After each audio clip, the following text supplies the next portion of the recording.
네, 카타르 월드컵을 위해 4년을 기다려온 벤투호가 오늘 밤 조별리그 첫 경기에 나섭니다. 일전을 치르는 대상은 남미의 강호 우루과이인데요. 스포츠부 조한대 기자와 함께 이야기 나눠보겠습니다. 어서 오십시오. 안녕하세요. 네, 오늘 밤 10시입니다. 저도 그렇고요. 아마 많은 분들이 오늘 밤을 기다릴 것 같거든요. 네, 저도 사실 오늘 경기 많이 기다리고 있습니다. 네. 우리나라 축구 팬들이라면 모두들 기다리고 계실 텐데요. 사실 우리나라의 H조 조별리그 첫 상대인 우루과이가 만만한 팀은 아닙니다. 일단 피파 랭킹만 따져봐도 우루과이는 14위, 우리나라는 28위입니다. 우루과이는 1930년 초대 월드컵 챔피언을 차지했고요. 1950년에도 우승을 차지한 바 있습니다. 우리나라는 역대 전적에서도 밀리는데요. 우루과이의 1승 1무 6패로 열세에 놓여 있기도 합니다. 네, 말씀을 해주신 것처럼 쉽지 않은 상대는 맞는 것 같습니다. 하지만 이 조별리그 1차전이 나중에 경기 흐름에도 영향을 미치기 때문에 우리 대표팀에게도 정말 중요할 것 같거든요. 네, 맞습니다. 앞선 대회들을 살펴보면 조별리그 승점 5점 이상을 쌓아야 16강 진출이 순탄합니다. 승리를 했을 때 3점, 그리고 무승부를 했을 때 1점, 패배를 하면 점수가 주어지지 않기 때문에 결국 우리 대표팀이 최소 1승 2무를 해야 한다는 계산이 나오는 건데요. 네. 이런 계산대로라면 오늘 우루과이전에서 최소 무승부를 기록해야 하는 겁니다. 그리고 첫 경기 결과는 우리 대표팀의 사기에도 큰 영향을 미칠 것으로 보입니다. 예. 만약 우리가 우루과이전을 승리로 장식한다면 두 번째 상대인 가나전을 임할 때 조급함보다는 자신감 있게 플레이할 수 있을 겁니다. 물론 승점 4점, 그러니까 1승 1무 1패를 하더라도 16강 진출의 희망이 사라지는 건 아닙니다. 하지만 상대팀의 경기 결과에 따라서 16강 진출의 희비가 엇갈리기 때문에 우리 대표팀도 1차전 승리에 집중할 것으로 보입니다. 네, 우루과이가 또 보니까 최근에는 이 신구 조화까지 이뤘는데 오늘 우루과이전에서 눈여겨볼 만한 선수 누가 있을까요? 먼저 이제 공격진을 살펴봐야 되겠죠. 네. 우루과이엔 수아레즈와 카바니 두 베테랑 선수가 있습니다. 수아레즈는 A매치 134경기에 출전해서 68골을 넣었습니다. 우리 대표팀에게도 뼈아픈 기억을 안겨줬는데요. 2010년 남아공 월드컵 때 16강에서 만난 우리 팀과의 경기에서 멀티골을 터뜨리면서 네. 우리에게 2대1 승리를 가져갔습니다. 발렌시아에서 뛰고 있는 에딘손 카바니도 수아레즈 못지않은 베테랑인데요. 몸 상태가 완전치 않은 것으로 알려져서요. 우리 대표팀과의 경기에 나설지는 미지수입니다. 대신 23살 신예인 누니에스가 수아레즈와 짝을 이룰 가능성이 높습니다. 누니에스는 올해 잉글랜드 리버풀 유니폼을 입었는데요. 185cm 그리고 81kg의 건장한 체구에 빠른 발까지 가져서 네. 뒷공간 침투가 능합니다. 네, 공격진에 대해서 말씀을 해주셨고 아무래도 중원 싸움도 굉장히 중요할 것 같거든요. 우리나라 하면은 이제 손흥민 선수를 떠올리실 텐데 우루과이 미드필더진에는 어떤 선수를 좀 살펴보면 좋을까요? 우루과이 이제 중원의 핵이라고 꼽히는 발베르데 선수가 있습니다. 레알 마드리드에서 뛰고 있는 발베르데는 수아레즈에 이어 우루과이의 차세대 스타로 떠오르고 있는데요. 우루과이 내에서 발베르데의 위상은 우리 대표팀 내에서 손흥민을 연상시키면 쉽게 가늠이 되실 겁니다. 네. 그만큼 뛰어난 기량을 가졌죠. 어느 곳에든 골을 넣을 수 있는 득점력은 물론이고요. 가장 무서운 건 팀 전체의 중심을 잘 잡아주는 볼 배급 능력입니다. 우리 대표팀이 협력 수비로 발베르데의 패스를 그때그때 차단해주는 게 우루과이전의 공략 포인트일 수 있습니다.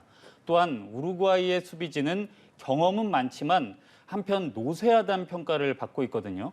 중원에서 볼 배급만 잘 차단된다면 경기 후반으로 갈수록 우리 대표팀의 득점 기회는 더욱 늘어날 것이라는 분석이 많습니다. 네, 그렇다면 오늘 우리 대표팀 선수들도 한번 살펴봐야 될 것 같습니다. 손흥민 선수가 또 마스크를 쓰고 또 연습하는 모습이 포착이 되면서 출전 가능성도 나오고 있는데 우리 대표팀 지금 상황은 어떻죠?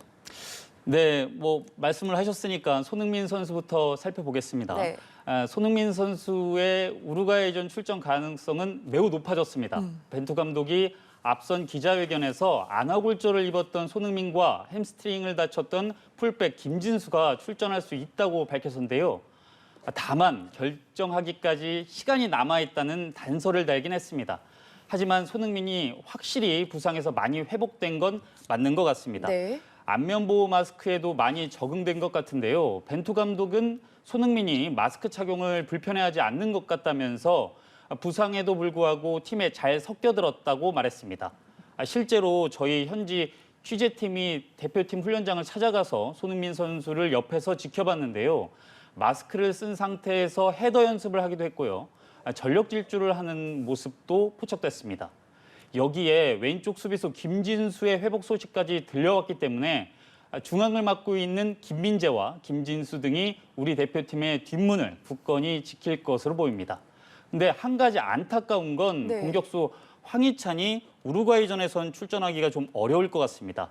벤투 감독이 이같이 전했기 때문인데 하지만 대표팀 최종 명단에서 빼지 않은 것으로 보아서 다음 경기 출전은 가능할 수도 있습니다.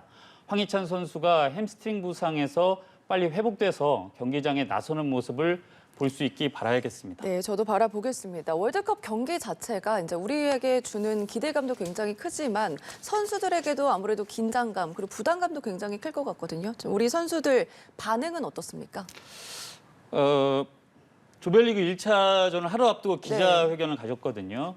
우리 대표팀에서는 주전 미드필더 정우영 선수가 기자회견장에 나왔습니다. 네. 정우영은 월드컵 첫 경기라 부담과 긴장도 있지만 우리가 준비한 것을 보여주는 경기를 하고 싶다 이렇게 말했습니다. 정우영 선수는 개개인으로 봤을 때 우리보다 뛰어나다고 할 수 있는 선수들이 많겠지만 우리는 팀으로 싸우겠다 이러면서 투지를 보였는데요. 팀적으로 싸워야 하고 한 명이 안 되면 두세 명이 붙어서 도와주며 커버해야 한다고도 강조했습니다. 네. 186cm의 장신인 정우영은 우루과이의 높이를 크게 걱정하지는 않는다고 했는데요. 세트피스는 최고의 무기가 될 수 있다는 생각으로 준비를 많이 하고 있다며 직접 프리킥도 선수들의 감각이 좋아서 충분히 기회를 살릴 수 있다고 말했습니다. 한편 우루과이는 조별리그 첫 경기인 우리와의 경기에 매우 집중하고 있다는 점을 강조했습니다. 베테랑이죠. 수비수 디에고 고디는 기자회견에서 가장 중요한 것은 조별리그 첫 경기 한국전이라면서 우리는 분명한 목표를 가지고 있고 어떻게 해야 할지 잘 안다고 말했습니다. 자신감을 내비친 건데요. 우루과이 알론소 감독도 첫 경기에서 이겨야 한다며 지금 나에게 가장 큰 목표가 뭐냐고 묻는다면 한국전을 이기는 것이라고 답하겠다 이렇게 말했습니다. 알론소 감독은 손흥민에 대해서도 얘기했는데요. 손흥민이 부상이라는 점을 철저하게 이용하겠냐는 기자들의 질문이 있었는데 우루과이의 능력을 활용하겠다며 상대의 약점을 이용하지 않겠다고 답했습니다. 이어서 한국은 스트라이커뿐 아니라 이선 공격수들도 훌륭하다며 경기력이 매우 뛰어난 팀이란 평가도 더했습니다. 네, 강한 자신감을 느낄 수 있었는데 우리 대표팀의 경기에 앞서서 다른 조들의 1차전 경기가 있지 않았습니까? 어제만 해도 이제 일본과 독일 경기가 있었는데 당연히 독일이 압승할 거다 이렇게 생각을 했는데 일본이 이겼잖아요. 어제 보셨어요? 네, 저도 굉장히 재밌게 봤는데요. 말 그대로 아시아 국가의 이변의 연속이었죠. 네. 어제 일본과 독일의 경기부터 구체적으로 말씀을 드리면 축구 팬들 대부분은 독일의 압승을 예상하셨을 겁니다.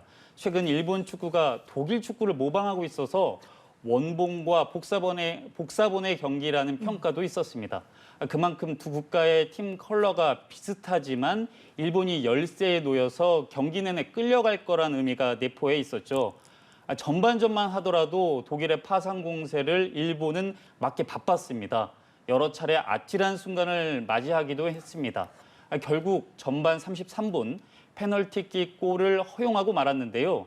하지만 후반전 들어서며 일본에게 경기 흐름이 넘어왔고 두 골을 터뜨리며 대역전극을 일궈냈습니다. 아시아 국가의 이변은 앞서 사우디아라비아와 아르헨티나의 경기부터 시작됐는데요. 네. 이 경기에서도 아르헨티나가 선제골을 넣었지만 오프사이드 전술을 적절히 활용한 사우디가 후반에 두 골을 몰아치며 승리를 거머쥐었습니다. 이 일본과 사우디의 두 경기 공통점은 뭘까요? 바로 선제골을 허용하더라도 흔들리지 않았다는 점입니다. 당황하고 조급해지는 순간 추가 실점에 빌미가 제공되고 마는 거죠. 네. 우리 대표팀도 위기 상황이 와도 자신들이 준비했던 플레이를 이어나간다면 기회가 찾아올 것으로 보입니다. 네, 멘탈이 굉장히 중요할 것 같은데 네, 오늘 밤입니다. 오늘 밤 10시 대한민국과 우루과이전을 시작으로 다음 경기 일정도 궁금하실 것 같은데 이 부분도 짚어주시죠. 네, 전반적인 우리 대표팀의 이제 조별리그 일정 한번 말씀드리겠습니다. 저희는 H조에 편성이 되어 있고 조별리그에서는 총 3경기를 치릅니다. 첫 경기는 말씀하셨던 것처럼 우리 시간으로 오늘 밤 10시에 열리는 우루과이전이고요. 다음 경기는 다음 주 월요일 오후 10시 가나전이 있습니다.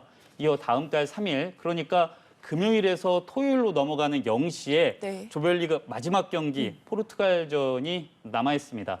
우리 축구 대표팀이 카타르 월드컵 16강에 진출해서 3경기 이상의 경기를 치렀으면 좋겠습니다. 네, 오늘 경기 어떻게 이길 거라 예상하십니까? 네, 충분히 이길 수 있을 것 같습니다. 네, 저도 응원을 해보겠습니다. 오늘 대한민국의 첫 경기가 열리는데요. 오늘은 거리 응원도 펼쳐집니다. 여러분들 안전에 유의하시면서 응원하셨으면 좋겠습니다. 지금까지 조한대 기자와 함께했습니다. 고맙습니다.